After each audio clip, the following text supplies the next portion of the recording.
Oh, hi, baby.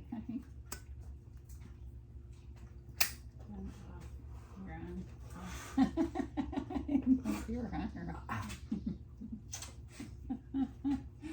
She offered her honor. He honored her offer. All night long he was honoring offer. That's one of the old Polak jokes that somebody used to tell to my dad every time he saw him. Okay, here it is. You look great, baby. Oh. It doesn't make any difference. So we're looking at how that poor guy, in 2016 when he was running against that Clinton, what I would call a bitch, but I like watching her talk. I don't know if I trust her yet, but who can you trust? It's wrong to think. Everybody keeps saying they're crooked on both ends. That's the new thing that's said now. They are, but some of them are more dangerous. So why don't we stick with these crooked fuckers over here that are trying to hold the thing together anyway, even if it's for their own well-being, and maybe in the interim come up with a way that actually works based on what we've already learned from history. Why do we not, as the people, learn from history lest we make the same mistakes again? Whereas the government's very good at learning from history. Let's look at it. Ta-da! That poor guy, 2016. I'm like, I don't fucking care. I didn't care enough to vote. I've only voted once in my life. Before that, it was for Ross Perot. I was like, yeah, let's stir the shit up. Oh, I was going to run. And I was out in China. I got back. There wasn't time to do it. I was pulling my people together, but they were saying, we can do it, sir. And I said, well, I don't trust you. You're a Lino. Oh, no, that doesn't work. Liar in name only. A lawyer in name only. Ta-da! This is a mind-blowing experience. It just keeps coming. Smoke them if you got them. So then he went, and I laughed maniacally when I found out that he won, because I saw girls crying because they were lesbians and they were so excited about Hillary. And they had been talking shit for a very long time. Like, away! And so, okay. And then they come out with this thing, the Russians interfered on the internet with this stuff. They were telling all these lies. And I even talked about it. I'm like, what the fuck, man? I mean, you're going to listen to the people that you call your friends, the people you call your family. They don't really care about you. They're more like acquaintances. If you see them at the supermarket or at your dad's funeral, you might talk, but you probably shouldn't have left them at the airport in Detroit all night. I don't know. Somebody's got to do something to keep shit straight. If you've got real friends, these are the people that can question you, that you can question. You're careful about it because, no reason to insult them. You can listen to those people. But if you're hearing stuff come into your Facebook from the Russians and it's saying all this shit and it's like, wow, that's pretty wild. And your neighbors are sending it to you and you're like, wow, that's pretty wild. Hey, let's get that fucker over there. That type of stuff. It's a community building experience. But you should look into it a little bit. And now what are we seeing? What are we seeing? We know what I knew before, that poor guy is going to bankrupt everything he touches. This was in the last 30, 50 years, by now almost. He's been bankrupting everything he touches. We saw it as children. We remember it.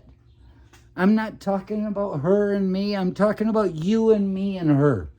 We remember that he was a terrible businessman, bankrupting everything. Yet he still had plenty of money to talk about, didn't he? How much money would I have to talk about if I were a bankrupt? I'm not bankrupt now, and I got no money to talk about. I got this. I got this. That's my, devils in baggy pants shit that doesn't fit in with the 307th Engineers, but it came from a guy that had come from that unit, and I did something honorable that I can't remember, and I found it years later. I'm like, oh yeah, I remember he gave me that. I don't remember what for. Big fucking deal. But it gets me a beer if I've got no money in my pocket and I'm not bankrupt, which means I'm still going to work. But I'm on my way home from work looking at a bar across the road and saying, geez, if only I had enough money to buy one beer and sit down.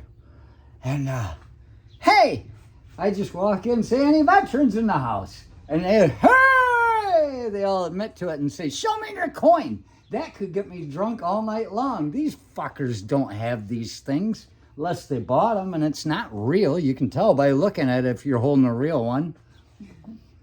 So what did that poor guy do? He stole from the Russians. Vladimir Putin's supposed to be his best friend. They're on one, but he's stealing from him. I see what's happening right now, what's been happening the last couple of years. It's that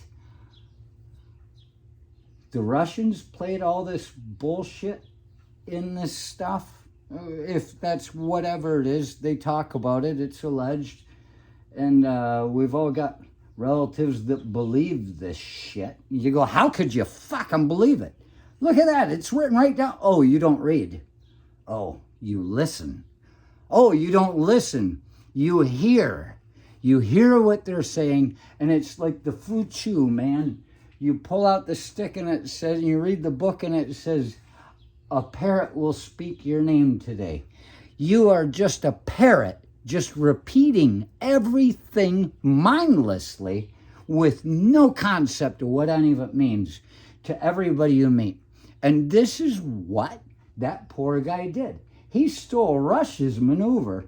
He says that worked pretty good last time, and he's trying it right in front of everybody. And it's like, you can't do that in front of everybody.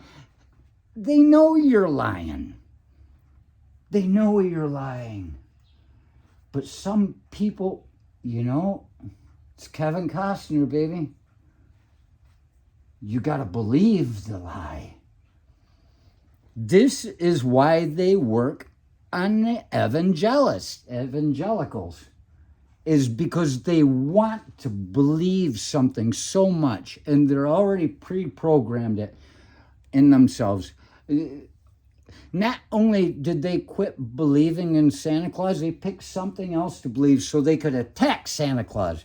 Throw fucking Christmas bonuses in the garbage. That's no good. They hate Santa Claus. They are believers. And we watch them believe with their troglodyte for Trump's fucking eyes and teeth and bloated head and mindless fucking countenance. They believe. So this is what's happened. We're watching a fascist, communist, Marxist, whatever you want to call it, Putin. I bet you Trump calls him sir. Calls him daddy. Daddy. Just rub my back. Tell me I'm good. You believe in me. You're one of us. One of us. One of us. Googly goo. What was I supposed to say? It's about, hey, tune in. Subscribe, like, and comment, and share, whatever the hell you got to do. I'm approaching 500 subscribers. I should have been well beyond it, but I think the last wave of them got sick of me and they quit fucking sharing.